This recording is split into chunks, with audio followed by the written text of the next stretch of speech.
And it's live. It's the Racing Live, and it's live. Welcome to the Racing Live podcast. Martin Tyler is very much live. Some of you can join us and watch us whenever. Myself and Tom have set this podcast thing up that we're going to be very much well behind going forward. We've had quite a lot of fun doing it, haven't we? Yeah, absolutely. So far. We're both good race enthusiasts. We thought we'd come up with the idea, we'd take it a bit further and see where it goes, you know? And Exactly. I'm sure it'll bring a bit of fun along the way. And as you will have noticed, we're dressed in our finest. I'm in the old General Consensus silks. Finest Bought gear. it from Punchtown a couple of years ago, where brother Joe finished third, unexpectedly. There's another big day in them as well. You know, we're in the paddock that day. We finished third, ultimately. But everyone was looking around at us thinking, Jesus Christ, they've had the winner. We're like, actually, no, we only finished third. But for us, that was actually quite a big thing. So. The Punchtown is a great place to go and have winners. And I'm in the working titles colours. I'm not sure I'd get into these properly to be riding anything. He's already popped a button out, hasn't he? There's a button that's popped. Not as light or slim as I once was, you know. But yeah, so these are working title. Me and Tom were just talking basically. Last time I have a memory of these was when who rode at Sedgefield basically. Joe Drinkwater. Joe Drinkwater. Yeah. Oh, hell of a ride. What a ride. Bowled out in front. Never saw a rival. Yeah. Sam's first winner. I was at Kempton that day. We were supporting Maximus Meridius actually. Probably done for him that day. Oh, yeah. We thought he ran a good race. But then we got into the bar to watch working title run at Sedgefield. I think I entered the place actually. I was going that mental. Sam was like, "Tom, just quiet down a little bit." I was like, Calm "This is our down, first winner. calm How down." can I not get excited about this?" Well, I mean, you know, big things. Oh, And a great horse for you. He's your family. fantastic, yeah. I mean, we brought him for Ascot sales for £1,500 and he won 10 points. He won, I think, with 200 rules, and you know, he's an absolute star for us. You probably get about a hoof clipping for 1,500. Oh, exactly, yeah. They're hard to come by, so. Anyway, Great right, horse. we're watching, so obviously one of the things we can't show you because we're told and we've found out that copyright stuff, we can't actually show you the race that we're going to be watching, but fancy a tenner on match bet on the next? Neither of us can back the favourite. I think that's best, yeah. I mean, the favourite's 30 to 100 on, Get your money out. so neither of us can choose that one. As you show us your colour of your money. Right, we'll see where we go. I'm going to go with number 3 anyway. Tenner. What's that? First past the post. Blue is. Okay, alright, first past the post. Oh God, you're giving me, what a terrible race to have a go at this. Okay, I'll have to go number 8, won't I? Yeah, well, yeah. You just go one better than the betting, will you? What? Maris, what was it? Maris Piper. He's a good spud. Yeah, he's a good spud. Spud picker. Well, we've had a couple of beers just to loosen ourselves up today and you know, get ourselves prepped for this big day. So we're just watching the race. We'll try and call you through it as we're watching it. And here's our dough. A tenner, heads up, tenner.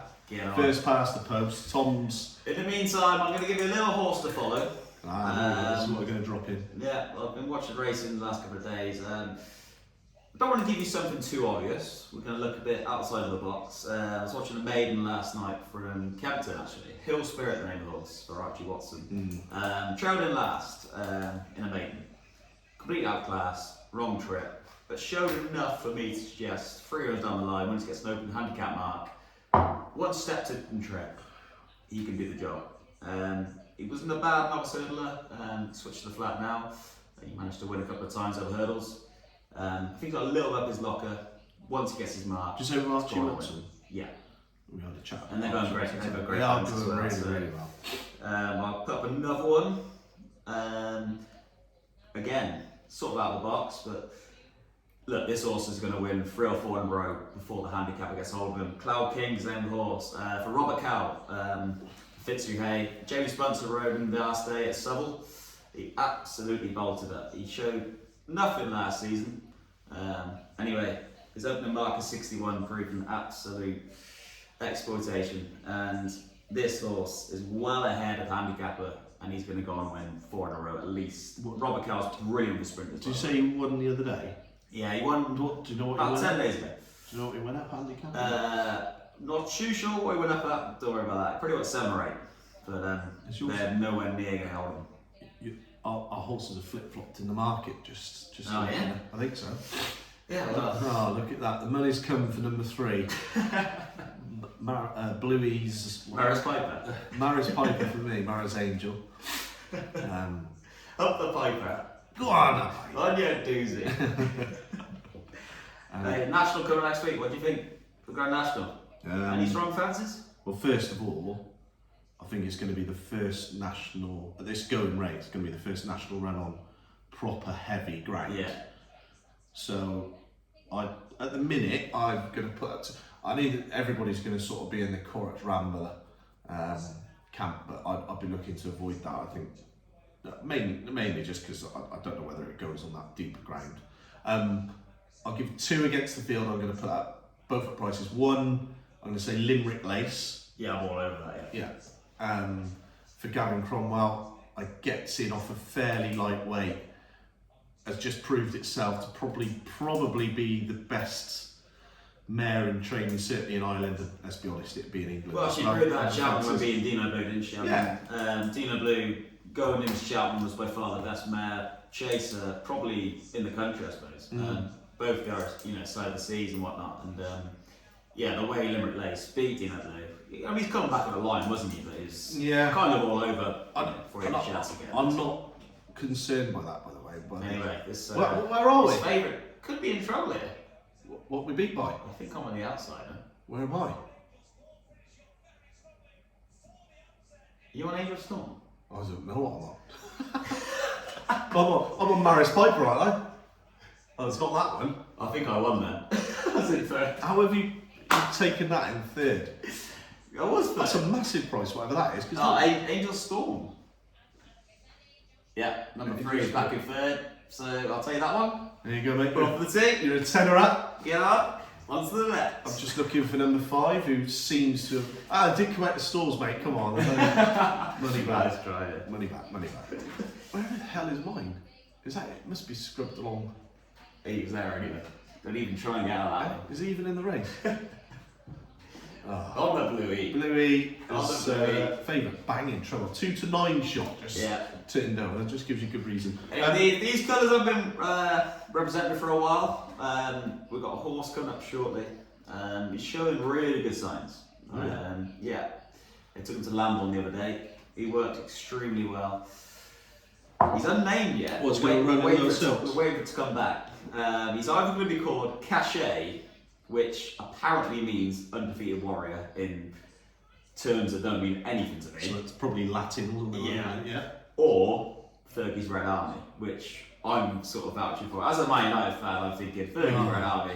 If this horse goes and boxes by 20 minutes, he might attach one of the stars, you don't know. How many minutes in before we've mentioned about how Man United are? About 5 minutes.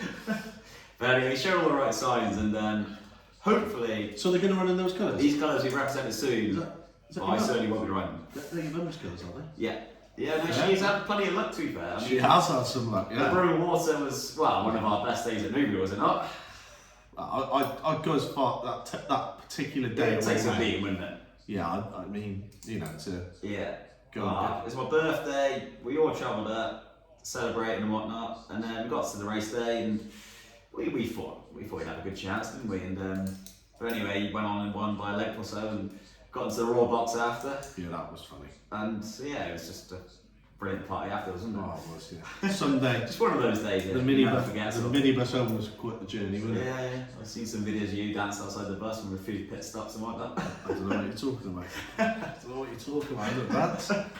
Bit of dad dancing for the kids, Okay, should we go back?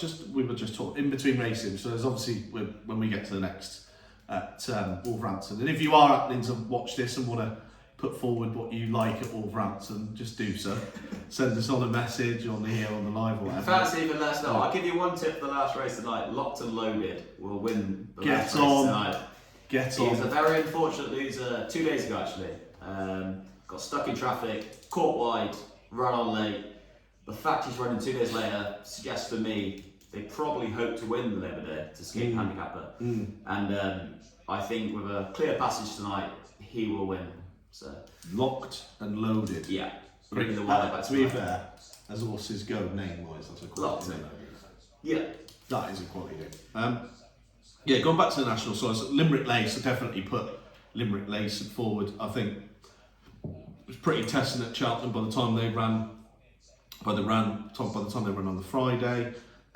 One beating some really good mares. I'd really rate Allegor Devassi. I just think it's a horse that doesn't like Cheltenham. Dino Blue, which as you obviously mentioned, which has been previously put forward as the best mare, 2 mile-ish mare. Yeah, that's what was arguing at 2 mile, wasn't it? Yeah, I think it's the first time at 2.5. That was the reasoning behind. If it was yours, would you run him over further than 2 mile? I wouldn't. Well, I just think the natural step to run at Cheltenham Festival for that horse was to run a 2 mile forward because there wasn't any options. I'll give you a hypothetical Cheltenham question here. Yeah. Given what happened to the favourite in the champion chase, if Dino Blue was in there, would that have won the champion chase? With a £7 claim, £7 pull at the weights as well. Well, I think she'd have absolutely. It's a good question. I mean, hindsight's great, isn't it? But I mean, that was never ever a thought. You know, we've now got Captain Guinness as a champion chase horse, but there we go. Yeah, anyway, not going to do it. We digress. So Limerick Lace, and then I'll put forward another one, which is Nassalam, which probably a horse I followed too much, but have had some good days as a result of this. Look, he is a bottomless ground horse who will just love gallop and gallop and gallop, and I think he stays pretty well. He ran actually okay to a certain point in the Gold Cup. I think I mentioned to you earlier on is that the fact is over 3 miles 2 against those top 3 mile-ish horses. Yeah, he just couldn't lay it. He couldn't lay it on at all. No, I mean, you get to the Gold Cup. I mean, you run at a championship pace. It's a big difference to running in a Welsh national to going into that and running at a strong gallop and being in your comfort zone. It's completely out of it. Back into a Grand National around Aintree. I mean, if he was to be there, halfway around, he's a strong stayer. Jumping might be an issue. He's not the best jumper in the world, is he? Well, he would be the worst in the world, but. Well, in the Gold Cup, he definitely struggled. His jumping fell to pieces when they got that quick. Sprint that strong pace, and but I like you touched on. I think Limerick Lace has got a great chance. He's run over 2.5 mile. That doesn't much bother me. Well, they used to say a good 2.5 miles. She's very classy mare, and I think she goes there in great form. Ultimately, probably better than anything else. On a high after Cheltenham, very unexposed. What's not to like? Gets enough a low weight. That's one I would sort of look at, And Gavin Cromwell's been very complimentary since. So. Korak Rambler at that price. Could you have that at that price? I mean, obviously we know he's a really good horse. He's run a great race in the Gold Cup. Yes. Tough race. Real tough race. You can't knock him going there. He's run 3rd in the Gold Cup. He picked up some good prize money. He's run a hell of a race. If he wasn't to go there and then come there a fresh horse again, I mean, I wouldn't go past him. No, I agree. But whether that's left him up, I don't think it has because he sort of strikes form this time of year. He's done that the last, 2 years or so. He rocks up at Cheltenham. He's won the Ultimate 2 times in a row. But that's a handicap, and the way he's done that is like coming through, beating horses, and travelled really nicely in the Gold Cup. But he's a really good horse in a handicap, isn't he? But he's proven that now. Yeah. Oh, he's better than a handicap. Precisely. He's won his 2 big handicaps at Cheltenham, going on to win a national, going back into a Gold Cup, when really expect him to finish 3rd, and now he's going there again to Aintree with a live chance. So there's a lot to like, I think. Yeah. Yeah. No, I don't. He won't be far away, will he? No, he can't. He won't be far away. He can't be far. But I don't know. There's just part of me that just thinks that's going to come too soon. It's possible. Yeah.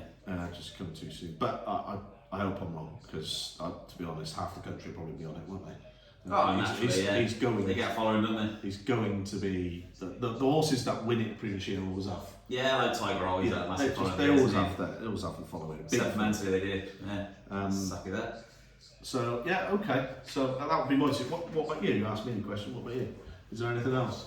Well, Gaillard de Menil, is he still in the race? I mean, after last year, I was actually a big fan of Gaillard de Menil. He was a knack of the festival for champion last year. He's a very fortunate winner of the National End Chase. Marlon Mission was miles clear. That's in it. Yeah, he fell at the second last, left him clear. Yeah, I remember, yeah. And yeah, I'm fucking sorry relief to tell you that. I had a big bet on him that day. Yeah. Yeah, I must admit it got me out of trouble that day. But I haven't seen him since, but I thought he was in the race, no? Do you want to check? Check with your phone. We have to have a quick look. I'm not sure, to be honest. But I take the point that Gaillard de Menil is... Yeah, he's... But, well, so Marlon Mission, would you not like Marlon Mission though? I backed him the Hennessy actually around Newbury. Finished second to Dasso Argino, who unfortunately, I think I'm right in saying, passed away at Cheltenham, didn't I?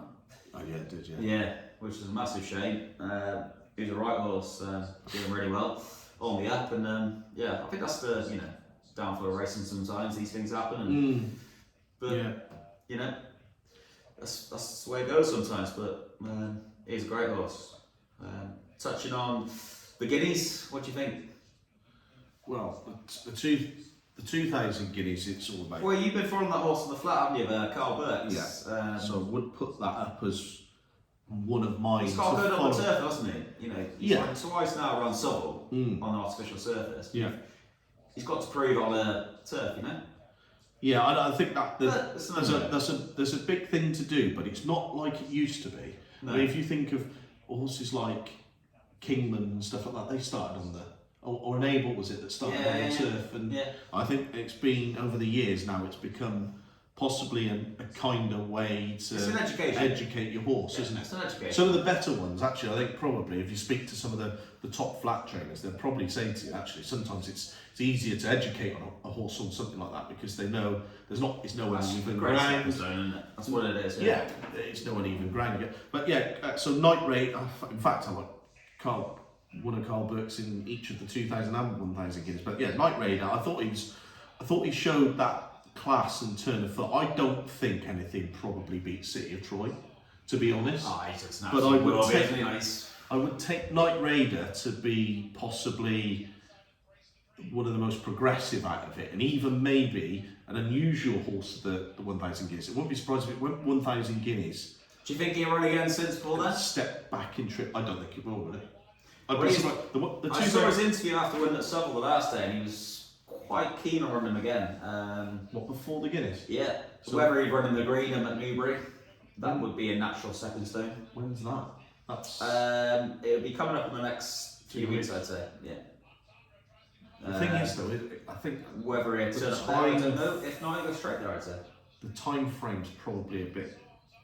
Is going to be against them, I'd imagine, because if you got this week, it's not this week. Next week's the Aintree, and I don't think Newbury Greenham's clashed with Aintree. No. Then you've got down the line. Scottish. It might be on the same weekend as Scottish Grand National weekend. But. Yeah, potentially. But I'm going to put a down sequence for the 1000 Guineas. He's half the price in recent weeks. Got a few connections in the yard, and they're quite bullish on this horse. So I'm definitely looking at him. He's unbeaten in 2 starts. They have a couple of horses in the race as well. Appleby's, but apparently this thing is absolutely working all over them, and that's a good point for me. I mean, down sequence.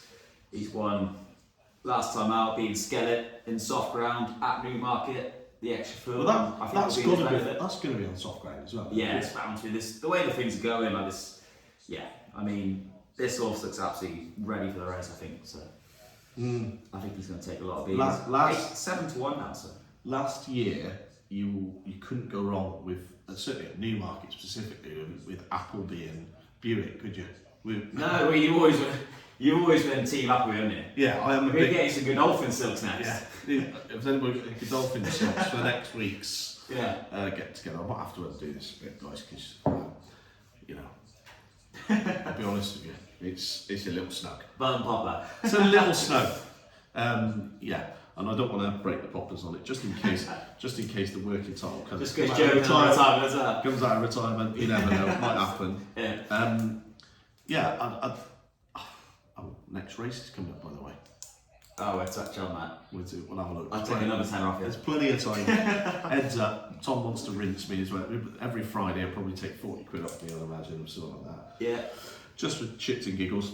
I was going to, there's another one I want to, we're talking about putting horses up.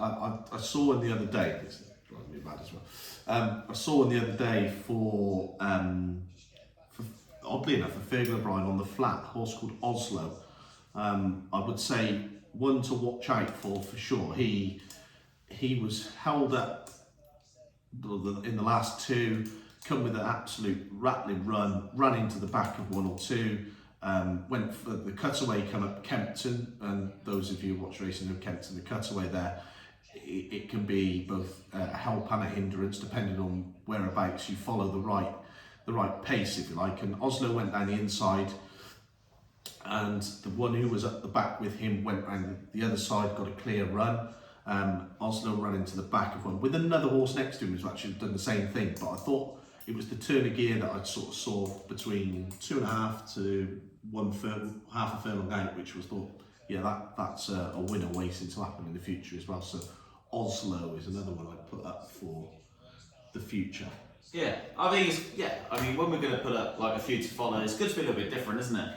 You know, it's getting the obvious. If you watch racing day in, day out, you kind of know which ones you like. But I think ones we touched on are sort of a bit unique, aren't they? You know, they're out the back of the telly, but we kind of know what sort of the direction they're going for, maybe like a handicap mark or whatnot, and I'm sure once they reach their level, they will be winning races at a nice price. Yeah. So, yeah, I think that's a good show. So, definitely on to the next race at Wolverhampton.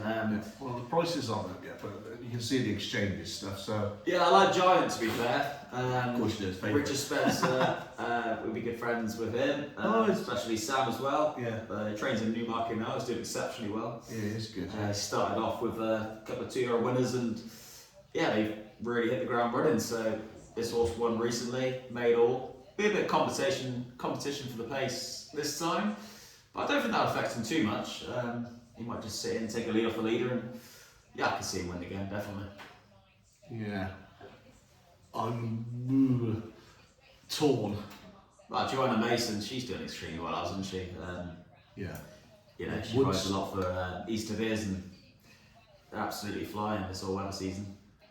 The all weather's quite competitive. Look, there's actually a championship for it, isn't there? Yeah. Well, I think the last weekend, wasn't it? Easter weekend. Yeah. They had the final sort of day, wasn't it? Newcastle and Lingfield. We had no luck whatsoever, did we?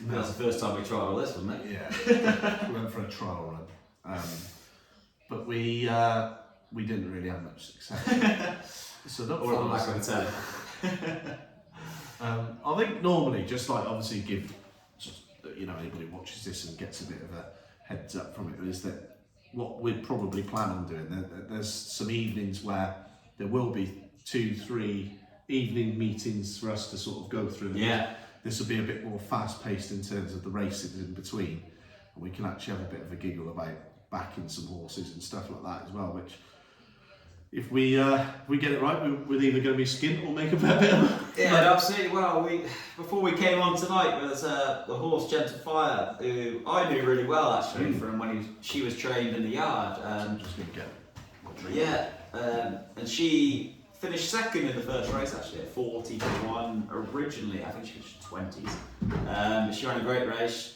2 lengths off the winner. Wish we were on air a little bit earlier. Take this off. Because we're going to give you a nice each way touch. Yeah. Well, yeah, she'd be ready to strike soon. She's off her last winning mark now, so she can be bang there to winning soon. So Gentle Fire, I will touch on that. One to follow, 100%. yeah. Is that a mare? Jill? Yeah, she's a mare. Yeah. She like Tom said, she ran a hell of a race. Now trained with James Evans. I would say that I'd agree with you, although she doesn't look the easiest to get right. Is that fair to say? She wouldn't be the easiest to get right. No, she takes. These mares are quite temperamental. They sort of strike sometimes when, in the right sort of month, you get that. Got a horse called Salt Sienna actually. She won the last race at Taunton twice now in sort of January time. And it's quite rare, isn't it? Like, apart from that, we run her all season and whatnot.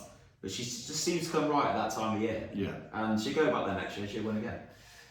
And there'll be a race named after her. The Saw There'll be Pit, 3 years in a row.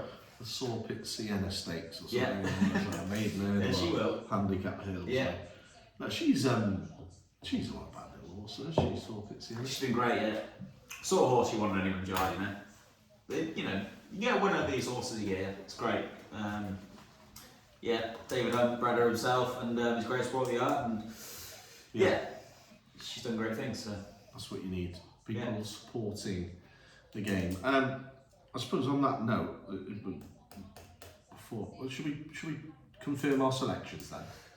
Well, did I go first last time? I can't remember. Yes, you did actually. Go on, I'll let you go this time.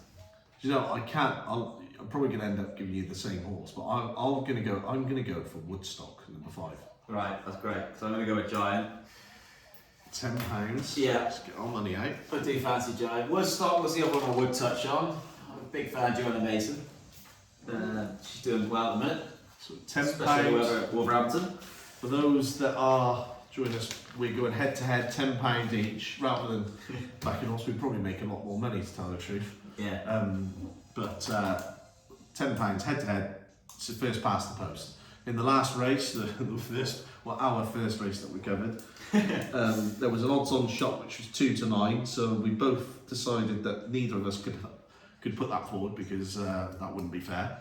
It ended up going to be anyway. And So it got beat. it just goes to show you. Yeah, just exactly. So Tom's finished 3rd, and mine is probably Still running, I think. still having a go round. Finish it at 8 tonight. It's on the back. It's currently on the back straight at Wolverhampton on its way home. Get on. Hopefully to the Genting Casino on its way home. I was just going to say. So, what's your sort of thoughts on syndicates, Tom? Syndicates, I think they're a great thing, to be fair. I think it's a very affordable, and it sort of gives you the privilege for a small amount of money to actually get to the racecourse and potentially see your horse run and have a great sort of insight and, sort of bond with the horse on the day for X amount of money. Sometimes for people, it's expensive game, and, I get that. I just think it's a very affordable way to get to the racecourse to follow your horse, I think they're a great thing. You see so many successful syndicates, don't you, as well? Yeah, there's some amazing ones. I mean, I think I know a lot of people talk about the owners group one, but I think the best syndicate, the ones that have got it the best at the moment, is the one that Noel Feely. Yeah, Noel Feely and Dave Cross, do extremely well, yeah. I mean, Noel was a great jockey. He was. Dave done well himself as well, and they've got a great following, haven't they? Yeah. They got horses spread everywhere, but the results week in, week out are, unbelievable. Really. They seem to buy really well, though. Yeah, they do. Yeah, they've done extremely well, and I think it's a great example of how a syndicate can work, given the right sort of, guidance. If you go back 5 years, right? Well, I think probably about 5 years when they first set it up. Do you know that they were in the sales rings at the same times that we were there? Yeah. Right. And they were trying to buy 5-10 grand horses, Okay. And I was at the sales in Cheltenham, I want to say midway to the end of last year, and Noel Feely, Dave Cross were there, and they were buying 80,000, 90,000 pound horses. Yeah, I think that's just the way things have gone, isn't it? Like, So they've done that's a good really sign. well. Success has done well. That's kind of where it starts, isn't it? You start off small, and you hope to get to that level. Don't But you? I think that's why I say they've done really well. And also a lot of their actual groups, I think, have like a maximum of 20 in them. Yeah. So the syndicates that they have, that means that a lot of the people that are in there are in as the feeling of proper owners. Now I'm not knocking the owners group, because I know a lot of people out there have the £50, I think it is, or whatever, or maybe £100 or something, and you know you're one of 4,000, is it, or something like that? Yeah. Which I'm not knocking those syndicates at all, because actually it still gives everybody a chance, like you said about everybody getting a chance to get in. But when you compare the two products, I think the one is a little bit targeted of people in the lower end, where I don't think they really care to get in, whereas the others are high end. Yes. So, yeah, two different groups, I think. Yeah, I mean, I suppose owners group, multiple people, isn't it? Yeah. Whereas I think the Noel Feely Dead Cross Syndicate, you know, they've got sort of a smaller group. But, Yeah. Maybe expanding now, I suppose. Yeah. I think more the merrier as well. But yeah, they're extremely well, aren't they? So. Yeah, fair play to them. Yeah. You can't knock them. And I'd be happy could be. I'm sure Sam would as well. Really. Oh, 100%. Yeah. Imagine he had one of them and he'd be delighted. Oh, yeah, absolutely. But like you say, we were talking then. They're now shopping for 80, 90, 100,000 pound horses. Yeah. They're going to be getting the quality that others aren't going to be able to get. Precisely, yeah. You know, obviously, there's a couple of syndicates that you've had here as well, isn't there, over the years? Syndicates over the years, yeah, we've had a couple. Yeah, they sort of, we've had some really good horses. To be fair, my bloke's Clara, I touched on him. He was fantastic for you know, on the Gallops racing. He was unbeaten in 3 starts. He went to Kempton, finished 3rd. We took him to Aintree actually on the national meeting. He finished. He finished midfield. We put him away after that, and actually, unfortunately, after he suffered a heart attack on the gallop, so we lost him, which is a big shame. He was really going places. Yeah, he was a nice horse. Yeah, Gallic Geordie, he was another one for the syndicate. He's just I think heading retirement now. He's won 6 or 7 races. He's been absolutely brilliant. Yeah. The sort of horses, I won't forget personally. Work on the yard, you know. Yeah, you know, you're not talking Gorto Star Den. No, not at all. They mean a lot to you, and you know, through the early years, which you know we're pretty fresh still, they've been absolute stars for us, really. Yeah. The sort of horses that kind of help you to potentially get forward to the next level, you know. Yeah. Yeah. So yeah, it's great. It's great to have these syndicates on board. So they do support you and. Bring some good horses along the way, I think. I mean, there'll always be the big names in racing. There'll always be, even if it's not JP McManus, it'll be someone that's heir to the throne of JP McManus and so on and so forth. Your Giggins Town, they've been threatening to get out of racing for 10 years now. Yeah. Haven't. Yeah. In fact, I that's think hilarious for you. Yeah, well, that's him. It changes his mind quite a bit, doesn't he? And then. You know, there's owners like that, and then the Morans over in Ireland and stuff like that.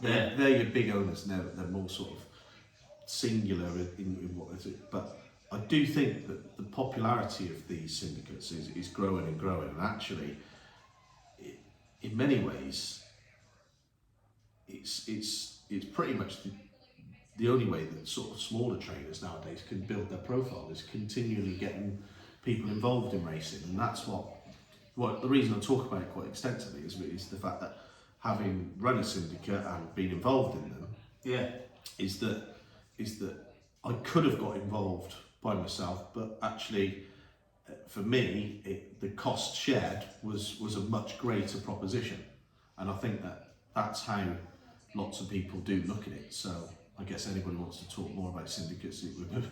Well, you seem to know what you're doing, so anyone wants to out there gets to get involved. So. Get involved. I understand. New syndicates. Anyway, let's race up. We're about to... On the Giant. Should we try and get... I'll take another tenner off you. Oh, here we go. Should we... No, I've done that. Oh, no. Yeah, I've done that. I've done the swap over. Unless you want to give me my money back, basically. On the Giant. How we broke one anyway. So we're watching a live race. The 7 He's doing what he done last time.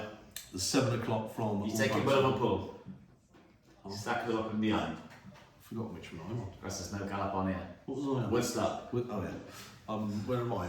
He's on this Guineas Zeros. He can't even remember what he's on. Oh, I'll tell you what. It just goes to everything. I'm starting to think there's something in that. Yeah, me too. Me too.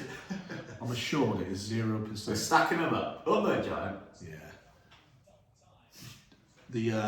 The good thing Woodstock is that him travelling into fourth. At fourth, yeah. Keen, travelling alright. Who's yeah? So we've got Giant in front. Woodstock just sitting in behind. Just kind of taking a bit of a toe in the race. Oh, Jason, pick him up. Yeah, I'd say that I'm sort of still probably just on favourite. Pick it up. I think you're probably right. Yeah. Just got a favourite, haven't I? Come on, Giant. Remember, it's first past the post anyway. I think you're definitely winning this one, boy. I think you've won it all right. Or I don't know, is yes. Yeah. Oh, we've got our money back. We got our money back. 1-1. There we go. That's how you do it. 1-1. Joanna Mason as well. Yes, you did Just say. I'll touch on her after. She's absolutely fine. So there we go. 1 apiece between me and Might as Tom. well get another drink. Yeah, Tom's just off to the beer fridge. And we will have a few stops here and there as we go. But yeah, what we are going to do is talk a little bit about. We are going to talk a fair bit about the racing for the weekend. So Saturday we've got not the greatest day's racing, but you never do before you've got a big meeting anyway. So we've got Kelso to discuss, amongst others. A lot of the problem at the moment is definitely the situation we've got with the ground, isn't it? Heavy ground everywhere, and I think we're in the end of the day. We are hitting good ground season, and I think there's a lot of people with good ground horses that are waiting to put them out there. So it's been difficult. I know I've spoken to a couple of trainers personally recently, and you know they're tempted to put their winter ground horses away, and they haven't because. Well, to be honest with you, they'd have kept their horses out at this time of year. They've been looking at extra bills and stuff for the owners who would otherwise expect their horse to be turned out, and it can be a difficult time of year certainly for trainers trying to get things right when the ground has gone the way it has. So yeah, it's exciting times ahead. We've got the next couple of weeks. We've got the actual Grand National meeting, which we'll be at. Probably getting some different content from there. Scottish Grand National meeting, which who knows? You guys might be up there, mightn't you? Yeah, we potentially maybe up to air. Yeah, potentially have a runner the next fortnight. Rathcore Hill will go there. I'm hoping. Hopefully the ground dries out, we'll have a great chance. He won well at Newby the last day. He's took a bit of time to find his stride again. He went on debut at Foster last year. He looked a potential will be, didn't he? No. Yeah. You'd have thought. I walked around the race course that day thinking, Jesus Christ, we found one here. And kind of lost his way after that. But anyway, recently he's shown better form. He finished second at Doncaster. Ran a great race. He's beaten 10 or so by one that absolutely hosed up, to be fair. But yeah, going into the next race, we kind of knew that, he's found his form. The ground came right, and we thought 2 mile could be his trip. Yeah. And ultimately it was, and he absolutely bolted up. And I think wherever he goes next, he's one to follow for sure. Yeah. Yeah. Yeah. He's one to keep on the right side anyway. He's not exerted himself overly to win last time. No. He beat an informed horse in Joanno Tommy. He won his last 3. He was horse to beat on paper, and ultimately he was favourite. But our lad, he brushed him aside with no ease whatsoever. He looked very, very good, didn't he? Yeah. So he's one to keep on the side. That'll be a serious day for you guys if you get to go up there and with a horse that's got a right chance. He's got a great chance. Yeah, I mean, opposition-wise, I'm not too worried about grade. I think he's the right end of the handicap. He'd have a lot more to give. He's in great form at home. Sam's really come measure line, and yeah, there's more wins in him for sure. We just got to bloody hope and pray that the ground actually does dry out a little bit, because at the minute I hope so. Yeah, that's what I was talking about when you went out. It's just like this nightmare scenario that people are facing. It's like they kept horses. You know, you want to turn. This is the time of year where most national trainers are thinking about turning horses out for them. Yeah, exactly. Yeah, I mean, summer. Yeah, we get to the end of May. We'll be turning horses out really, and yeah, I mean, the way things are at the minute, it's not ideal. You want to turn them out on some summer grass and away they go, but yeah, it's not great this year. No, it's been a difficult one, hasn't it? Yeah. Difficult one, full stop. But it is, at least you get to still see some racing go ahead. Saturday? Well, I suppose on Saturday, I'll look through the cards. I'll look for a few live on air races. I was struggling to find many, but there's a horse Intinzo that runs in the Rosebery Handicap at Kempton. Yeah. For Holly Doyle and John Gosden, one on reappearance, going away by 2 legs. That's one to keep on the right side off. You know, it's taking on horses that are reappearing. This horse is fresh. You know, he's fit and well. The others have to prove it fitness wise. I think he's one to keep on the right side. 4 to 1, I think he's going to half in price come today. There's a lot of ticks in the right I'm boxes. back in now, Yeah. I looked through the race and I thought, I can't see much opposition here. I think He's a fair price. some people who may follow us and watch us may just be interested in this. Yeah. Such and so, if you are, Yeah. let's put a little header under this. This is Saturday's selections, if you like, the big selection. So, just to reiterate, that was what's it called? Intinzo, yeah. Okay. Yeah. And that will be at Kempton Park. Okay. That's one to keep on the right side of, I think. If you go onto your Racing Post app, you can see the what's called the free to air Yeah, we're kind of races. I think it's most likely that we'll talk mostly around those races when we do discuss Saturday, because it's mostly free to air that people keep an eye on the racing because of the cost of the actual racing channel mainly, Right. which isn't cheap. Not everybody has it, and that's fine. ITV coverage is always the best as well on Saturday, so Yeah, I think so. It's great coverage. You have to admit. I'd like to put up Brucio at Kelso in the mayor's race. One mile of Devon Racing Festival, didn't it? Yeah, it got Brought down last day? Yeah, brought down. At Calso, I think it was, wasn't it? No, it was brought down at Leopardstown. It was brought down at Leopardstown, I'm pretty sure, because I was there and I backed it. No, it was brought down at Calso. Was it? Yeah, it won at Leopardstown. Oh yeah, that was it. One at Leopardstown, so I was there. Won by 6 cents going away. That's the Badger. And then very impressive. And then it then dipped into. I'd say, to be fair, it was a very good race that ran in. Yeah. But she was It's travelling. one personal ambition who Ben Paul absolutely raves about. Yeah. Django Bay, who was second in the race, you know, he actually won the Tolworth hurdle, which was rearranged to Aintree from Sandown. You know, that's a great one. It's a proper race. He went on to finish second behind Handstands. Huntingdon. He was a fair horse at the time. He's unbeaten. He went on to run at Cheltenham, and he's slightly disappointed, but you know, he's shown really performance. If I think that run against, I mean, anything would have looked disappointing against. I think it was Ballyburn. Yeah. So yeah, anything would look. He'd knock anything out of the park, wouldn't he? So yeah, he looked so pretty much. Yeah. I think out of Cheltenham, he was the one you completely take out there, wasn't he? Yeah, no question. There's a couple of handicappers as well. I thought a couple of really good rides that end up looking super impressive, but the horses are not in the same calibre as the likes of Ballyburn 100%. Yeah. I'll just touch on Brucio. Crawford horse trained in Ireland in those double green silks for Suede and Mania. They've had a fantastic season. On Monday, they went and won the Irish Grand National with Intense Raffles, is it? Yeah, Intense Raffles. Won the Irish National overall, didn't it? Bloody really. Thomas Gibney. Yes. What did really you say? impressive. What did you say earlier on to me? It's obvious. Obvious now. I mean, hindsight's a great thing, but this horse was, you know, on the really exposed, beating some nice horses in some novice races.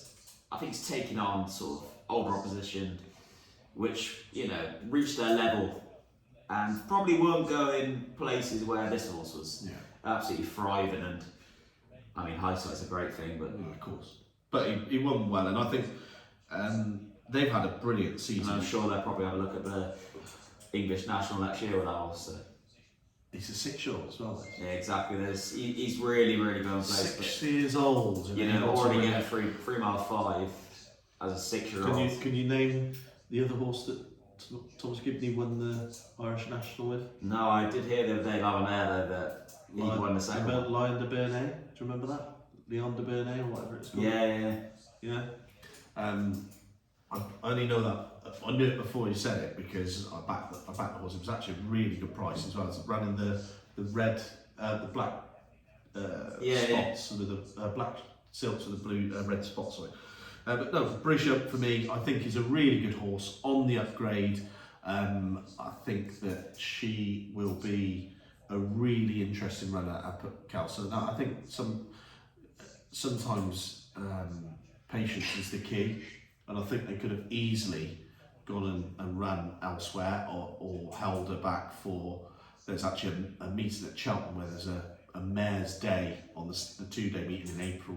Yeah. And the prize money is pretty good. It wouldn't be much dissimilar to this, but actually, I think they've decided that this is probably the best one. Maybe ground might be one of the things that's led them down that, but Brisha for me is one's on the Super Saturday of racing. I think we're struggling for sort of sections. I won't say it's not a very sexy. We've had some great meetings in the past couple of weeks, and not really. I mean, there's lots of meetings on the Saturday, isn't there? No. Well, we're touching on Kelso.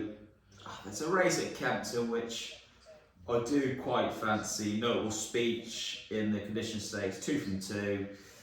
Serious horse on the What's the other one? You're not getting much of a price. But Time. What was the other one? Time. Yeah. Alcaro as well. I would put up in the. Where are we looking? In the Allergen Stakes. White Birch. Won on reappearance last season. Won the Ballysacks in soft ground on reappearance. Went on to finish 3rd in the Derby behind August Rodin and the Ammo Horse, King of Steel, which went on to win at Royal Ascot. I think that's really good form. Lost his way a little bit after that, but I think on reappearance after a little break on heavy ground, which he's only run on once before and won on. Yeah, this has to win. I don't think he's much of a price, but if you're looking for a bet on Saturday, this is definitely one to follow. Yeah. Right. Yeah. I think we would love to sit here and give you 10 different horses from different meetings and different races, but our sort of stance is maybe more a case of let's try and focus on what we believe in and the quality that we think is there. So in Tinzio, up at Kempton, Brucio at the wonderful Kelso, and I think you mentioned White Birch, Notable Speech in Kempton. Yeah. And I would quite like to touch on Kelso as well, the 3.25 mile handicap. There's a horse of skeletons called Major Fortune, who's seriously on the up. This horse won 5 in a row. He started winning off 79, which is a really base one mark. However, he's always been well thought of. He's really found his form now. He's pitched into class 2 here, so off a mark of 112, he gets there off a weight of 10 stone 4, which I think is a great move. They could easily go and win, a 0 to 120 with this, but they're thinking, this horse is on the improve. We can run this here off a low weight, take on exposed horses that aren't really going anywhere. Charles Burns has him in there, don't get me wrong. That's also off 10 stone 5. Philip Burns takes off 3. He'd be the only danger. But yeah, I think actually, and wherever Sam had a horse, Top Story. We gave him a really good race, Major Fortune, around Lingfield one day. We were probably the closest to it. We got beaten in the neck. Since then, Major Fortune's gone to win again on the bridle, Heart and Steel. So clearly that hard race didn't really faze him. it looks a clever piece of placing, doesn't it? Because yeah, I love the way Harry rides as well. He's very sympathetic. You know he does enough. He won't give him a hard time. I just think this race is perfectly made for him, and I think he's well placed. I did. Yeah, I think Heavy ground will suit him well. No problem whatsoever. the two at the top end of the market in that race. It's the first race of the day, isn't it? Yeah.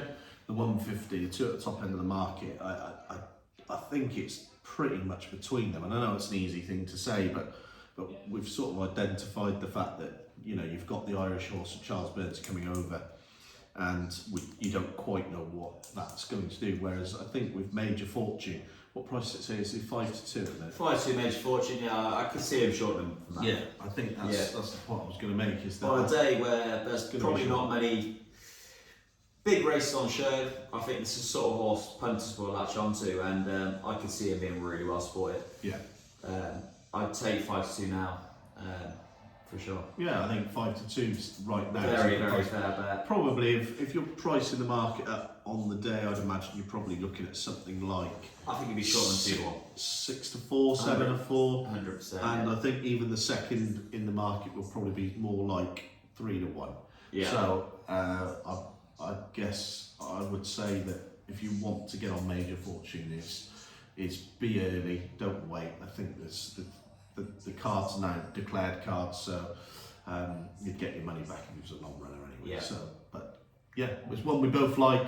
Again, a bit later on the day, I think Does He Know runs in the 3 1/4 by a handicap chase. He won his last time, which he's sort of out in the doldrums of it, wasn't he? Always been a very good horse. Kind of lost his way a little bit. Yeah. 3 1/4 miles on heavy grounds will be no problem to him whatsoever. I'm hoping that sort of confidence boost from the last day is going to bring him in here in some really good stead. It's a small field. He should get an easy lead. There's nothing that's going to take him on. 2 shots tequila. Elvis Mel, they always like to take a lead. So yeah, I'm hoping he can pop him out in front and make all. I can see him doing that again. He was. We touched on it, didn't we? He was highly thought of at one Yeah, stage. well, I think he's, he ran at festivals a few years ago. I think he was favourite for the ultimate at one stage. I don't think he actually ran it. He actually ran in the Ballymore behind Bob Ollinger. 20 lengths behind him, but sure. He's obviously well thought of. Yeah, you don't run in those races. I mean, it's amazing how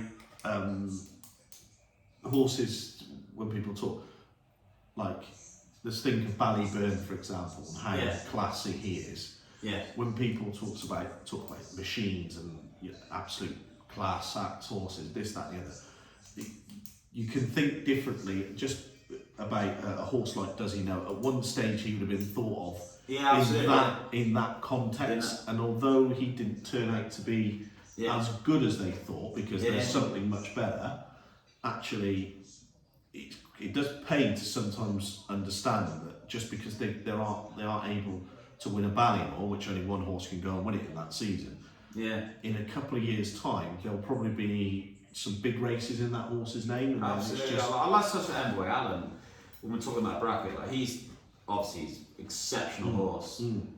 When he sort of came to Cheltenham, when he won the Champion Member the first time, he was seriously well thought of. He actually landed a massive bet for the Lucky 63 for the last leg when he blew summary of Willie Mullins's. He kind of he's won at 3 festivals, don't get me wrong. Really, really good horse, but he probably doesn't get the credit he deserves. No. He's won the Bumper, he won the Ballymore, he won the Ryanair. He tries to do it again this year and he finished second. Yeah. What I'm trying to get he at actually ran a cracking race. I think the ground probably went. These horses get so much hype, and for what he's done, I don't think he just gets the credit he deserves. No, he's been a hell of a yard. He lost his way a little bit, and then he sort of regained his, winning sort of thread. But just funny really. Yeah. He didn't, like you said, ran a hell of a race when you think about it this year. Because I think the grain went against Envoy. Yeah, I thought Turnenny is all of the winner. to be fair, he's got stamina for further, so I'm not going to say that space. To be fair, Protector is a strong stay at the trip, isn't he? He'd been running over 3 mile all year. Maybe the step a trip suited him. Who knows?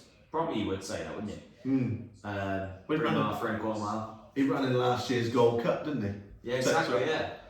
Yeah. He's a very good horse in his own right, but I couldn't have seen him winning it. We've just had an intruder. Street Wall Racing at the window, trying to wind us up live on it. And Mr. Sandra trying to get involved. He just wants to be sat in with us, and one day he will be when we get him in here and badger him. We might invite now him. You can see him right. You might be able to look through the mirror, the screen, and there he is. We might invite him one day. There he is. So you want to come in and say hello? It's pretty Go cool. ahead. What the bloody hell's going on in here? And he's live. And we're live. Take the 6 to 4 the top story. Oh, He's telling us to take the 64 for top story at Hexham next week. I mean, I don't know if there's any bookmakers out there taking prices yet, but Are you live on that? Yeah. What, Facebook? yeah. You can sit in the comfort. You of your come own and get house. over? Huh? Can we get a beer and come and talk? Now you're joined by Mr. I'll S. keep it Drinkwater. Who's just left the door. Elvis has left the door. It's not allowed, I don't reckon. Under the thumb. Oh, Absolute print. pathetic. Don't get a message. Yeah. Oh. I can say that. Right, touching on another one to follow, I'm going to go with Tower of London. This horse is going to be an absolute world beater in the Stayers division this year. Bolted up the last twice, over in Maidan. Coming from the back, powering clear to Ryan Moore. I could see this horse rock up the Gold Cup Ascot with absolutely no worries whatsoever. You can touch on Kyprios. He's been beaten now the last twice by Trawlerman. He's not in the same league as this horse. Tower of London's on the up. Follow this horse off a cliff. It will not get beat in the Gold Cup next year. There you go. How'd you like that confidence? Ah, How'd you like them apples? He- Tower of he's London. seriously one to follow. So hang on a minute. What do you say about Kyprios then? Kyprios, he was the ultimate stayer, wasn't he? I mean, he was beating Stradivarius, making him like a mug, and I didn't like that. Stradivarius was a huge horse in the racing world. In the last 5 years. And I didn't like it with this. Kyprios rocked up at the racing world, started beating him. I didn't like it whatsoever. No. But Tower of London's going to put him back in his box. You reckon? And this is the one to follow. Well, I'm definitely in for following you, mate. But I think Kyprios. Have you seen his last couple of races? I have, yeah. I have. I think he's tremendously impressive. I do agree. He's a very, very good. And naturally, he's going to rock up in a Gold Cup. We know that. He can't not. There's no place to go. Yeah, no, it has to be. Has to be. There's plenty of those stairs races to be won. To be honest, what's the first of the season? Probably the Yorkshire Cup, isn't it? They run at York. Yeah, there's a good prize on now, isn't there? They call it the Triple Crown, don't they? I think there's a race at York, there's a race at Goodwood, and then I'm pretty sure the Ascot race as well, isn't it? Yeah. You've got £1 million bonus, I believe. I think Stradivarius done it a couple of times. Well, I think Hayden's going to have 2 bloody hella good darts to throw at that, isn't he? That is bound to, yeah, but this Tower of London's head and heels above all. Okay. If we're putting horses forward, I would also put forward Fallen Angel of Carl Burke's again. I'm a big Carl Burke fan without realising it really. I just think that he seems to have the knack of getting good horses. They run fast, they run true. They seem to always run their races, and I just thought that Fallen Angel, another one of these where I think it's been on the all-weather again, which he's obviously is a bit of a thing for him to do, and yeah, I can actually see that going pretty well this season in the 1,000. Start off in the 1,000 Guineas. Again, I think both Night Raider and Fallen Angel will possibly have different destinations come the I was a big fan of end Fallen of the Angels myself, actually. I backed him first up, I think it's a she actually. Yeah, it's a very good 1,000 Guineas she. Yeah, back to first time. It's really impressive. Got beat the second time, had a good bet. Delivery gained the winning ways, didn't she, the last day? And yeah, 100%. I think Carver's got a really good team to go on with. Right. Another tenner is on the line between Staines and Drinkwater. Tenner's on the line. I think it's my turn to go first, isn't it? Yes, it is, yeah. Well, in that case, I did fancy a Mancio earlier for, I think, pretty sure it's Jack Channel. Okay. I'm going to go for a Mancio. Okay. I'm going to go for. I'll have a tenner Liverpool to win 4-0. I mean, Here we go. no, hang on. Wait, Here we go. Sorry. No, I'm going to have a £10 on number 1 Persian time, was it, or whatever it was? Yeah. Um, We don't just pick the favourites around here. yeah. We try and be a little bit outside. So that's both of us not on the fav, just to keep it interesting. It's first past the post. We're 1 apiece. I missed that one. On to the next year, David. Persian Phoenix, sorry. Charlie Johnson, Thomas, Billy Lockman. Ah, sure, it's got from the front, isn't it? Well, they mostly do, don't they? they mostly They must do. get the pallet, yeah. You got it from the think- front. Every single jockey, yeah. Where you go, bit of running. Joe, It's just Joe a familiar, Fanning. it's just a familiar trait, isn't it? Joe- Every single Johnson horse, they make the running. Mark Johnson, well, he was obviously the trainer, and Joe Fanning, literally They always make the running. everything. And, Yeah. to be fair, Joe That's Fanning, just Joe the way I Fanning think was- it's partially when they're trained and they enjoy it. Yeah, out front, don't they? These horses I run. don't know if it's a bit before your They time. run probably twice every fortnight, you know. Yeah, They're so fit and hard. I don't know if it's a bit before your time, but Martin Pipe, David Pipe's dad, you'd have still definitely followed racing this way. That was the thing that their horses were most famous for, you know. Yeah. Just bowled them out in front. Yeah. If they were the best horse in the race, Yeah, catch if you can sort of thing, yeah. Martin Pipe, McCoy, bowl them out. And literally, McCoy was having, at one stage, and Scudamore before him, they were getting 100 wins off that. Yeah, season. yeah. Oh, absolutely. He was miles in front at that point. Fantastic, weren't they? They were very good. It was almost there was always a bonus, wasn't there? We're in the Pura Cup. It's 4 days prior to the festival on the Saturday at Sandown. Yeah. For the Fred Winter on the Tuesday at Cheltenham, you'd always get a grand bonus, and Martin Pipe would always target that. He did extremely well. He's Gaspar was, I think, one of them. Yeah. There wasn't many that done it. So obviously my lodge and racing and whatnot. Ashkazar. Oh, He yeah. attempted he won the Pro Cup absolutely on the steel. He was a bridal horse, wasn't Yeah, he rocked up to Cheltenham and finished second behind an Irish horse. I think it's Nicanor or something like that of North Meads, and ultimately come second. But yeah, it's not easily done, is it? I mean, the 5-day turnaround from winning a really good handicap at Sandown to go to Cheltenham is. he? He's That's why they 100 grand bonus today, you know. But fair play for them to taking a chance. Is Nicanor the horse that beat Denman in Exactly. Ballymore? Yeah. Nicanor was the first horse to beat them. Yeah. In Yeah, Ballymore, it's the first wasn't it? horse to upset Wasn't Denman. Yeah. At the time, it was like, Jesus Christ, what's going on here? it? Another Paul Carberry. absolute Yeah, from class. RB, yeah, good knowledge. It was not a bad horse actually. But which cap are you in, the Denman or Kitster? Oswald's got okay. I was going to start through and through, yeah. See, my brothers, they were big John Joe Neal fans at the time. They were all over Exotic's answer. Oh. He brushed him aside like he's, you know. It's not that's a great horse in his own right, but He they was- were he was- always. he was a great they were horse always in their own taking lifetime, it, wasn't he? He's been doing this day, but he never get any closer. And then Denman rocked up and then we had a bit of competition. But, Exotic Dancer. If he was to have been 5 years younger or 5 years older, would probably have a gold couple to its name.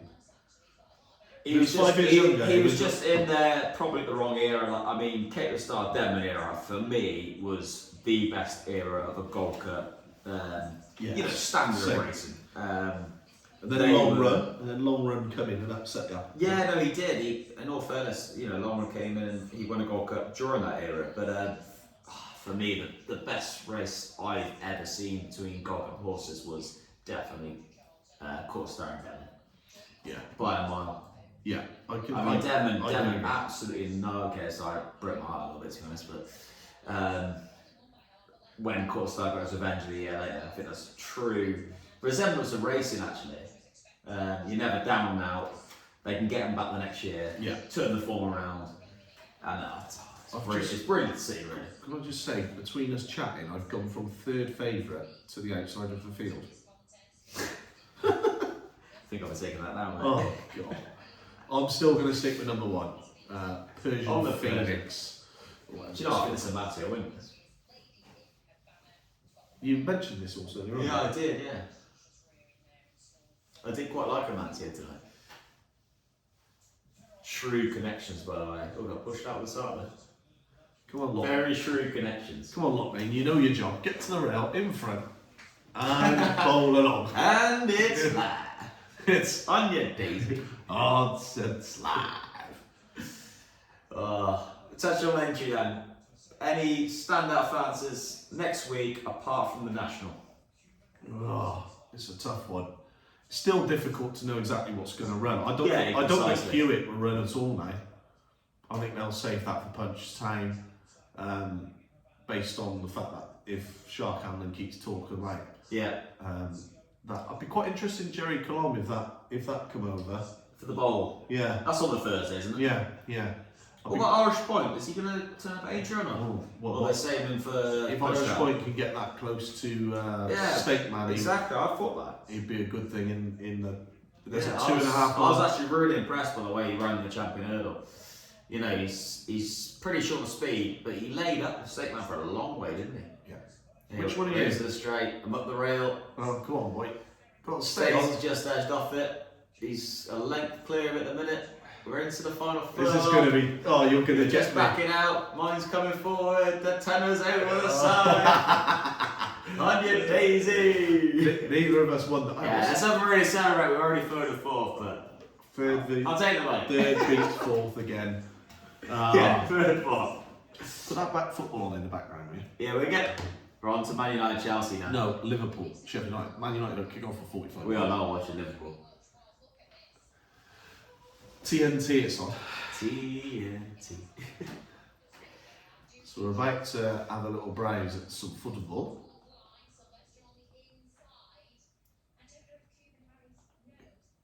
It's not on. I still want to watch it. It's not until 8:15, Tom. Alright, we'll go back. He's getting You may as well, now. you may as well watch the future champions for half hour, right? TNT.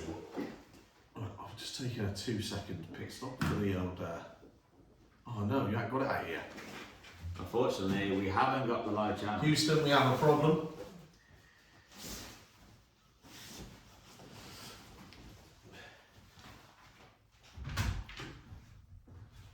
Stay there. Right, Stayner's off for a whiz. You got me now. Alright, for anyone out there that wants to throw some, questions at us to get some content going, more than welcome to hear.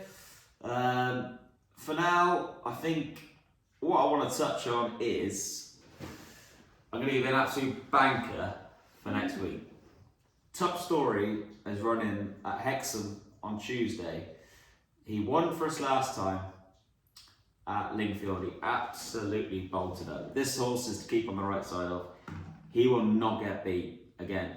He was due to run today at Warwick. Fortunately got cancelled due to heavy rain. Anyway, he's in great form since he's off a basement mark the last day. He went up £7, which, hits a little hard, but he's well on side the right handicap here. And he will win again. Top Story. Follow him off a cliff. Got tipping the stable horses. I think he'll be in trouble later on for that. But there we go. Top Story, eh? Won't get beat. Oh, so you've not got it? No, Upgrade subscription. he's trying to get the football in the background here. I thought we were a racing channel, but Yeah, well, I think the thing is we like to keep on covering all sorts of different things, keeping it real. Should we watch EastEnders for a little bit? Sorry guys, it's just It's just we'll get back on the racing channel, I think. Yeah, well, hitting on. Where were you? Ask me about Aintree next week again. Yeah, Irish Point. I really, really want to see that run at Aintree. Could you see them stepping it up to 3 miles there though? Well, last time was 2 miles. Way inadequate for it, isn't it? He's a 2.5 mile, a 3 mile, 100%. They took a chance out of Constitution Hill's absence, and You know, it didn't ultimately didn't pull off, but he ran an absolute cracking race just in behind State Man. You know, in the grand scheme of things, that's a hell of a run. I think over 2.5 mile, 3 mile, I think he'd beat Tiapu, to be honest. I really do. Do you? I do, yeah. I think he's a better horse than Tiapu. I think he'll prove that. I think they're ultimately trying to keep them apart, but I think they'll have a really, really hard problem separating them, you know? Do you think they've done that this You year lack to of actually keep options. them apart? You Or lack do you of think options. they've done that because it was a weak champion hurdle? Well, you get 2.5 mile, 3 mile, you're sort of limited where you can go, and especially when it comes to Cheltenham, that's the only reason why it ran over 2 mile, was because why would they take on Tiapu in the World Cup? Yeah, However, the way he ran, I really believe he'd beat Tiapu. That might be controversial, but I'll take a chance. I think he's a better horse. No, I don't think he's as controversial as you think, maybe, to be honest, mate. I think there's a good chance that he would beat I think he would. Tiapu. But the one thing that I just want to say is that they didn't. Gordon Elliott said they weren't bothered about running them against each other. The only reason they went to the champion hurdle Well, it's Constitution Hill's absence. because in Constitution Hill's absence. So, I'll tell you what you're camping on, the darts in the background. Yeah. Get the darts on, you'll have that. Get the darts on. Get the darts. Up the Luke, the nuke. Luke the nuke. It's Liverpool Man United at the end of the weekend. Oh, I don't even want to touch on that. You're bound to get your revenge, aren't you? My phone's gone silent for the weekend, by the way. Oh, The way you're right. not confident. Oh, absolutely not. Well, I'm a Man United fan, I'm used to it now. You get one big result, and the next time out, they always go and bottle it. So I'm very used to it.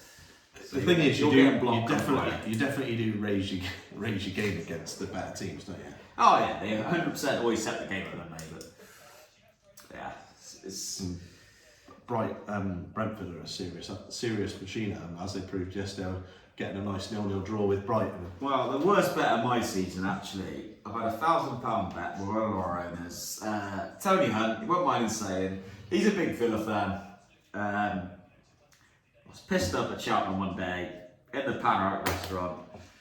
Our horse just finished 4th on the bump. I went up to meet him. You know, we're all in good vein of form.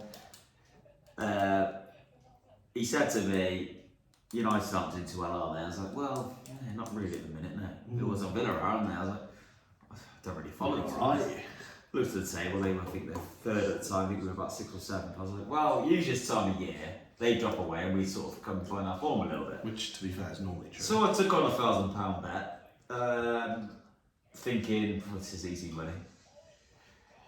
We're 8-9 games into the season now. I wish I could go back in time.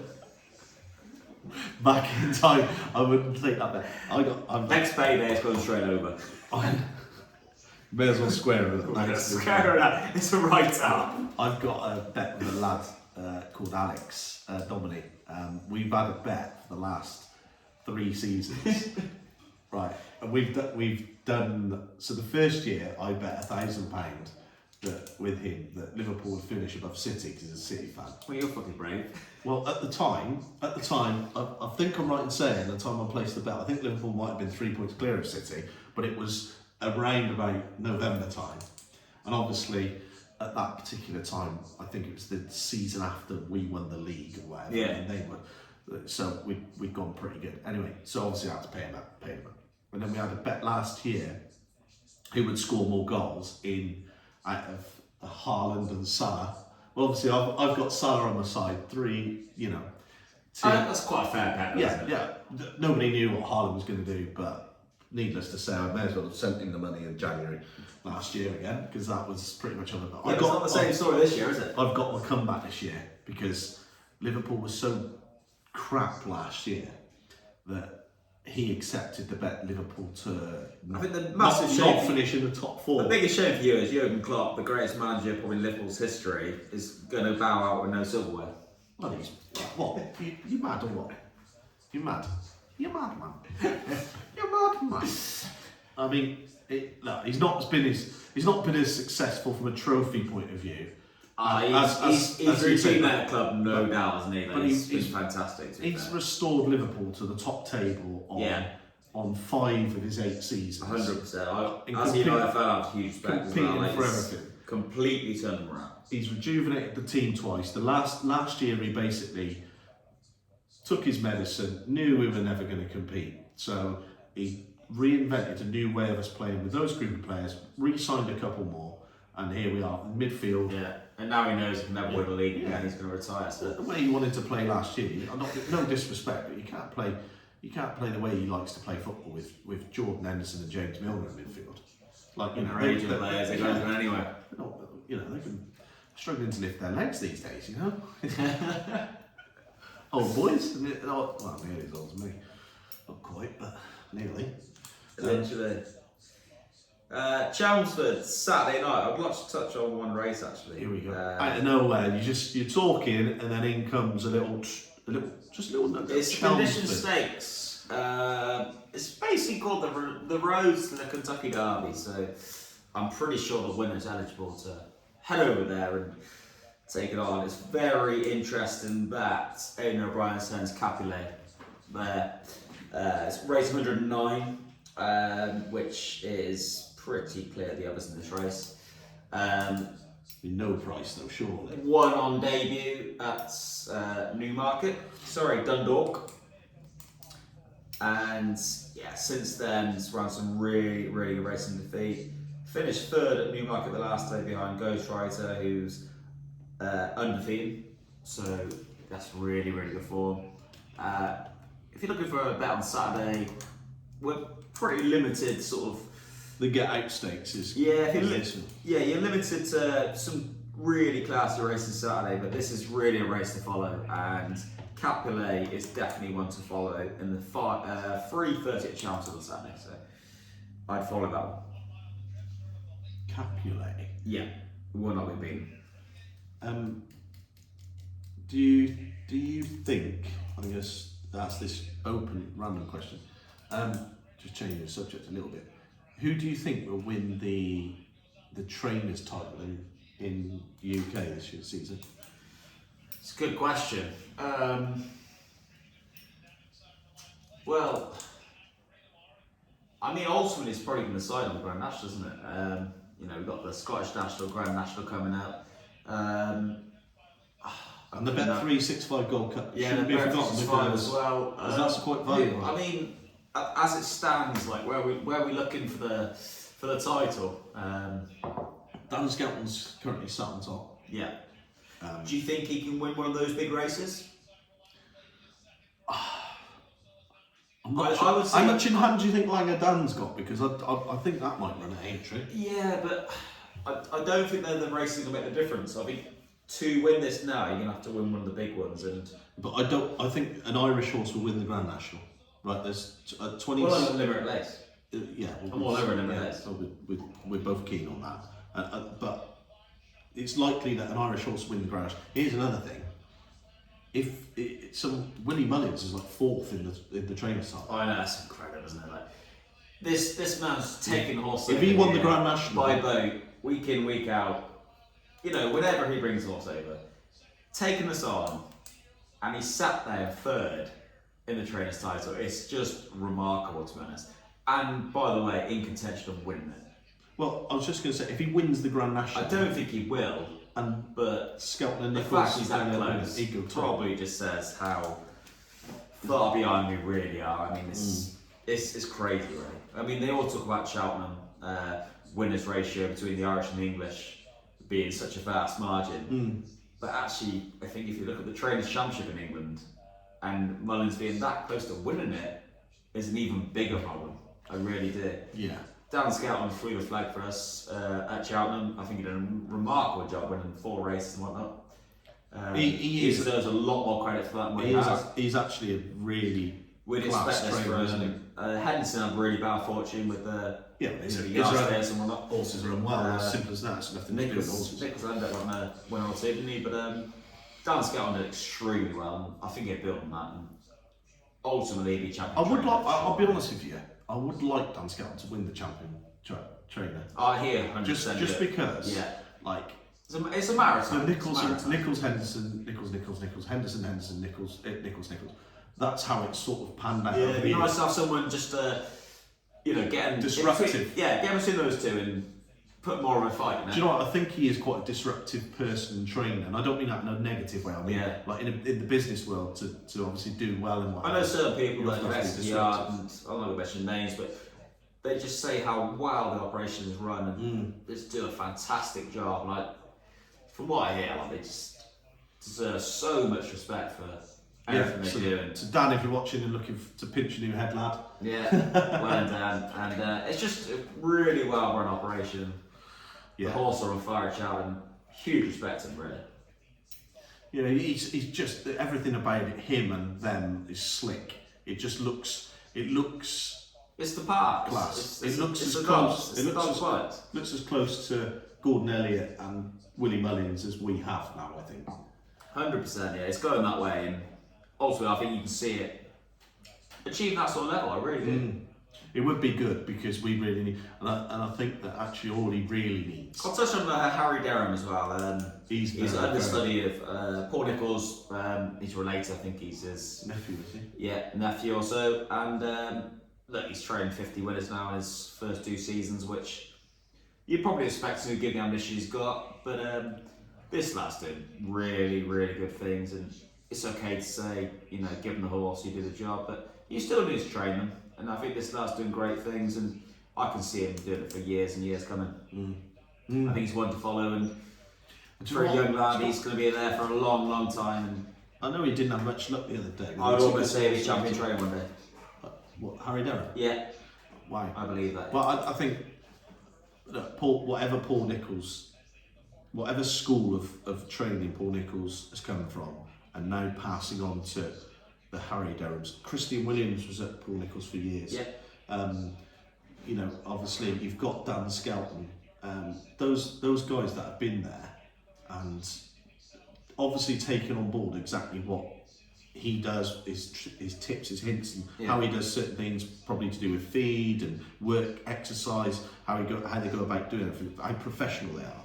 They've obviously taken it on board. And I was just going to say, one thing I like about Harry Derham already, and I know his horse didn't win at Fairyhouse over the weekend, but he's got some bollocks about him. Straight in. I've got a horse that I think is good enough to go and run there. Just set it over. I think that was a statement in itself, really. I mean, he's a young lad's horse run 3 times, won his first 2 starts, finished second behind good horse Porticus at Kempton, showed very good form. He obviously bypassed Cheltenham, thinking Fairyhouse was a good fit for the horse, and he didn't disgrace himself, did he? I think he finished 4th or 5th. I think Aintree probably would have been a better answer for it, but why do you think that is? I admire his bravery. Yeah, that's what I was going to say. Yeah, really big owners. I'm pretty fond of. They're both professional golfers, aren't they? You'd know more about than me. Yeah. The guys who own the horse. Yeah. I think that probably was the reason they ended up there, and mainly I'll tell you why, because both those guys, if the horse went to Aintree, they won't be able to watch it because they'd be in the Masters already. Yeah. So I think what happened is they probably went, look, we own the horse to watch it. Yeah. So I would rather hit stop. Yeah. I'd rather watch that horse in Ireland than watch it on the TV. We'll not even be able to watch it on the TV. Yeah. So yeah, okay. Harry Derham, future champion trainer. Who'd have thought it? I'm telling you, could well be. I'd certainly think Dan Skelton will. Touching on up and coming trainers, who else you put out there? Who do I like up and coming? What if I talk national hunt trainers? Yeah. Huh? Up and coming national hunt trainers. Okay. That's a good. I'll tell you what. I'm not just saying this because he's a great lad as well, but. Potter's had a hell of a season, hasn't he? Ryan's an exception, Ryan Potter's had an unbelievable season, and he'll have 1 or 2. I think he's taking to Aintree next week as well. So Ryan would be one I would put on the list just because, I know the lad and he's a great guy, and also he's doing really well. Is it Max Comley? Yeah. I'd say Max Comley. He's mainly point to pointing, but starting to roll a lot more out in recent times. Up and coming trainers. That's a good question. I mean, he's not really up and coming, if you like, but I think Ollie Murphy's probably one that can break into the big time if he wins as regular as clockwork as it is anyway, but probably lacks the Grade 1 horses. And I think if he was to be given a few Grade 1 horses, he would win Grade 1 races. So, yeah, I'd give you Ryan Potter as the real. I mean, Sam, obviously, your brother is a very good up and coming trainer. Did you back in the room? Did you get my? I just said. So I'd give you Ryan definitely. Obviously, we both know Ryan. He's a great lad, and he's doing really, really well. And you know, he's obviously he's had his biggest season and his biggest win this season. Yeah, it's such a right. Grade 2. Yeah, he's been a really good friend of ours over the years. Works really hard. You know, he's a farrier as well as a trainer. He started training probably a couple of years ago now. But yeah, he's really, really good job. Jess I'll probably put on the map this year when the all-run chase at Aintree, which was, I think, a huge win. You know, in your first couple of seasons training, to win the all-run chase is quite remarkable, really. He's going to Aintree again. Yeah, I heard today he's planning to take him to Aintree, Grand National. Punchestown on the Friday. So that's their plan now. Which, not Aintree. No, he's going to Punchestown on the Friday, which, was news to me today. There's a race there for him. He ran last at Newbury. He didn't run too bad at all. He finished 45th. I think he can build on that and hopefully run a good race. But it'd be nice to see him run well out there. Listen, is that Karen that's put that? Tom only Sam's with some wear those colours. Yeah, he wore them well. Warm well. It's a Newbury. I'll wear them better. They're too big to be fair. Maybe I should be a jockey someday. You've got the physique for the jockey. I put on working titles colours, and you're missing. Joe stretched that out. You're missing 2 buttons. Also, I'll just say, although he hasn't got the Grade 1 horses really, Ollie Murphy is a brilliant trainer. He's doing really well this year, isn't he? He's really found his stride. I think sending that horse over to Fairy House on the weekend, Brewed Up a Storm as 11-year-old, to win that Grade 2 was really good. Obviously, he was an understudy of Gordon Elliott.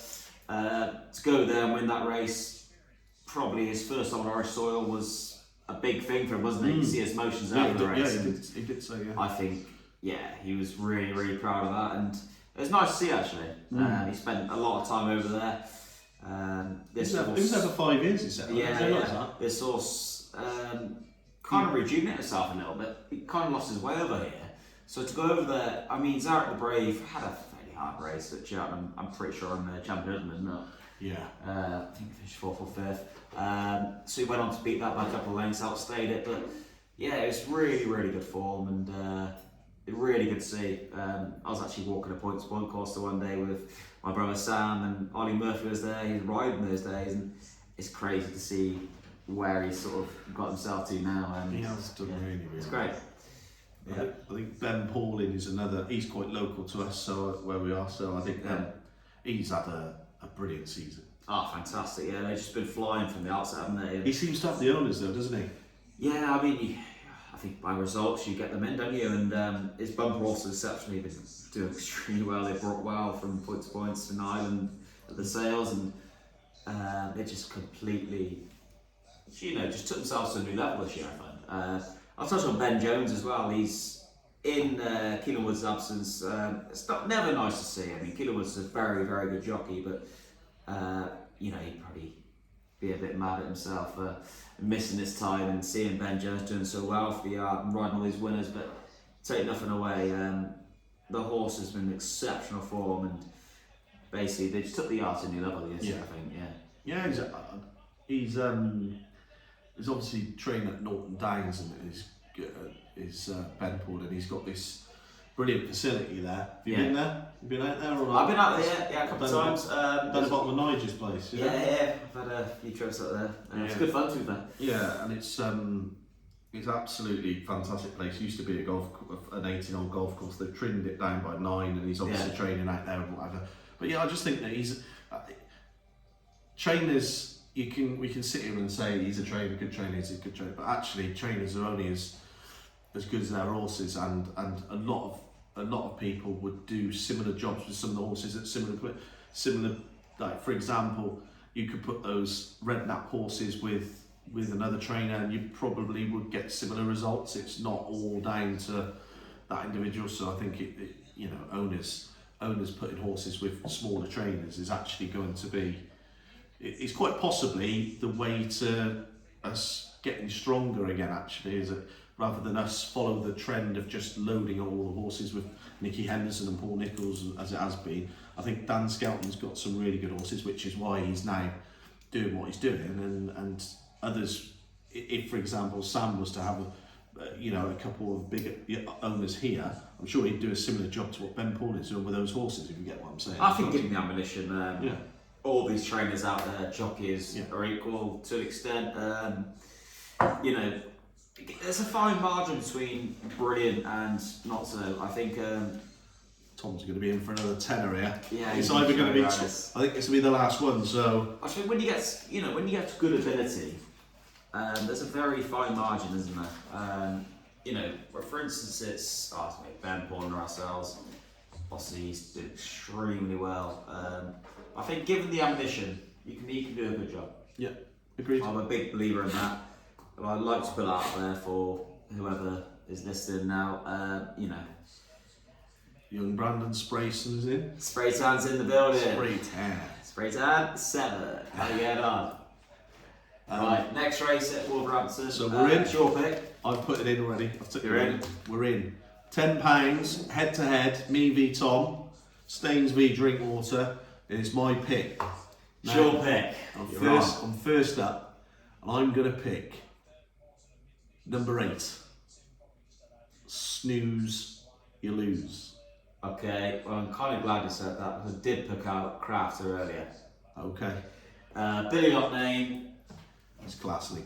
Yeah, I love to touch on him as well. He's got a huge career in front of him. He lost his claim in absolutely no time. This lad's going to go really, really far now in the racing world. Crafter, very sort of consistent horse on the weather. Ran a nice race the last day. I think I've got no chance of being this for a place, mate. Oh, he's gone early. Well, I've just gone with Snooze Lane. Last time out. I've gone for Snooze Lane just based on the fact that it's number 8. There's nothing more to it. I mean, we're on here trying to talk to you about horses, and I'm picking lucky number 8. So Tom's going lucky number 7. Basically, it's a head-to-head, first past the post. So Brandon, we can't. By the way, we can't talk the football. So if you can put the scores up, that'd be great. Yeah. If you can. If you put the scores up in the comments, that'd be great, mate. All right. It should be probably Liverpool 2 by now, I'd imagine, is it? Viva Ganacho. Oh God. That's a song we don't want to hear on this podcast. Do you know what? Sam actually messaged him the other day, direct. Alejandro Ganacho, Sam Gregor Racing, messaged Alejandro Ganacho to ask permission to call his horse Viva Ganacho. Viva Ganacho. To which he had no response. Does he have to ask permission? Yeah, apparently you do, yeah. So funny enough, there's a horse called Viva Ronaldo. And I was thinking about this the other day when he sort of sent the request out. I was like, so did Cristiano Ronaldo actually get asked by this horse trained by Richard Fahey? Or the real Ronaldo? Well, yeah, or the Brazilian Ronaldo, which that's not the real. Look at that. Nah, yeah. Champions elect. Fran, we don't want to know about Liverpool. Yeah, we do, baby. No. Who got the goal? No. Mo Salah, probably. Fran, we don't want to know, mate. Just ignore. The mighty Reds. You should be at work anyway. You should run that pharmaceutical machine. Get to work. Yeah. I bet he's supposedly out there with a little TV in the corner. I'll offer a swear. Enough for this Liverpool 1-0's doing my head. 1-0. Alright, so we're on Snooze Lane versus Crafter. 7 versus 8. He's just deserted me. He has just deserted me. This will be the this will be the last race we cover, and then obviously we will finish this evening's sort of session, if you like. This is less of the podcast stuff that we normally do. We just thought we'd do a bit of a live, something a little bit different, where we're engaging with people and having a bit of a laugh, and we're going to mix it up and do stuff like this rather than it just be a traditional, boring sort of format. But next week, me and Tom will be together on Wednesday evening, and we will cover the racing. Cover the racing for Aintree from the Thursday and the Friday, and then we'll do something a little for you for the actual Grand Nationals itself. So hopefully, one thing I will ask of anybody that's watches, if you can please share and get everybody that share on your page, ask people to like us and follow us. There's actually a genuine podcast you can find on Podbean, which we recorded our first episode last week. You can listen to that, put that in your ear. What we saying, Brandon? What's that? Brandon's better go back to work, yeah. Nunes. Just like that, we're back in the building. Nunes is Tommy D. He's in. Get on. He's in. What are we doing? Where's Crafter? We got 6 coming at the back there now, they come into the final straight. I'm not sure I like the look of this. I've anchored myself stone last. Billy knows what he's doing. Billy the kid knows what he's doing.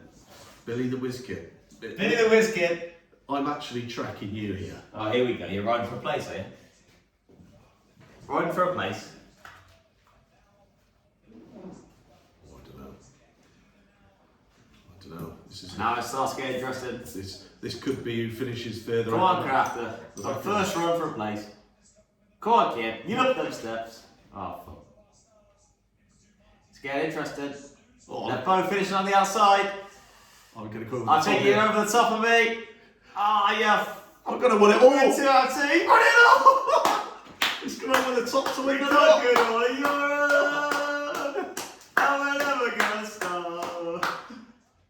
Why am I singing? Can we find Tommy a wife?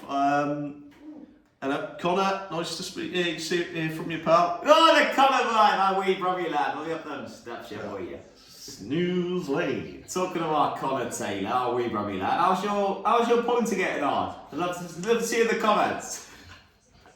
He's got a pointer, has he? Hey, give us one to follow, Con. One to follow, come on. Can you believe it? Well, we're 2 out of 2. We're down to the last finale now. Well, it's not a bad thing, is it? Wow. We're going to hang around. Pulled up the last 2. Things are going well. I love this game. I'm sat next to Patrice Everett. I love this game. I love this game. So we got to try. I believe your mum's just asked if we can try and find you a wife. Find me a wife. Yeah, well. They're more hassle than worth, aren't they? Up for sale as a Royal North Yorkman, Tommy D. Well, I'll tell you what, Connor, I'll take you around the barns in a minute, I'll show you plenty of them. Plenty of fish in the sea for me. Tommy don't want a wife anyway, they're just hassle. Ah, fuck that. He said when he's in a wheelchair, he'll take one. I can't believe he Need a done bit it. out then. And he's gone on it.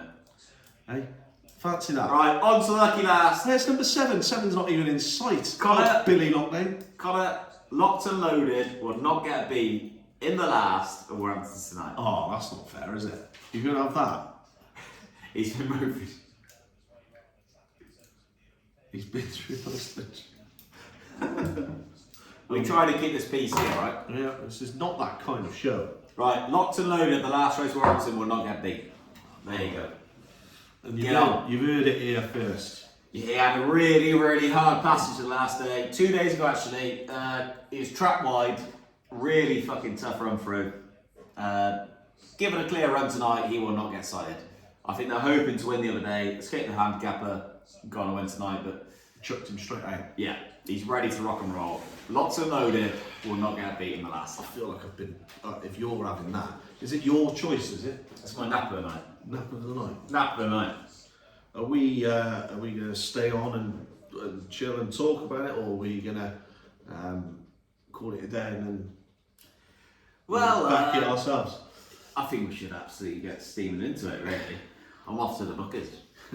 Is that still open? That won't be open now, will it? What is the time? Up the tater by. Yeah. Hey, come. There's one more space left on the bus for Aintree. You coming or what? Yes, if anybody would like to join us next week for the fun trip to Aintree and come and do some dancing around the saxophone tent, as we call it. Oh, we're not looking at racing, we're just out for a good time. Yeah. If you've got an idea of going and watching horses, That's quite funny. The last day we got a bit lost in translation, didn't we? We ended up in the middle of the racecourse, probably where the owners should be and the executive. We walked straight through, no pass whatsoever, walked straight in, away we go. And on the way home, we done a right at the canal turn, which was even funnier. We ended up at the canal zone. Steelers wheels, that's what you get. SS Travel, you know what that's about. SS Travel, you will turn right at the canal turn here on the left-handed track. I don't think so. Legend. Yep, we swung a right at the canal turn. Right. Sorry. Yeah. Thanks all for tuning in. Yeah, it's been good fun actually. I've had a good laugh doing it, and like I said, and we've said before, this is actually not necessarily the podcast sort of side of things. This is more me and Tom just thinking that actually it's rather than sit here and be so formal and go through racing all the time, we'd have a bit of a laugh, Yeah. bit of a head-to-head against each other, racing whilst we're talking and just talking racing as a whole. Tell you what, 2 out of 2. I'll beat them one day. Yeah, 2 out of 2, 2 apiece. That means that we've got to come back for a rematch, so we'll do this again. Absolutely. And we'll do another one next week. Looking ahead for Aintree. Yeah. Yeah, Wednesday, probably be yeah. Wednesday. Yeah. We'll be there on Thursday. Bit of content there. Yeah. And Yeah, keep an eye out and just share it away. Good things to come. So. Just share away and get people involved, and hopefully we'll grow, and you'll be our fans as we do it, and watch us and support us whilst we try and create something which is more than just turning the racing channel on and listening to 55-year-old men talk about stuff when we're too young. You know, too young up and coming. I'm off to watch Chelsea versus United. Yeah. And we're going to do the job on them tonight. I'll watch Liverpool go top of the league Over and out. for a change. Take care. Good.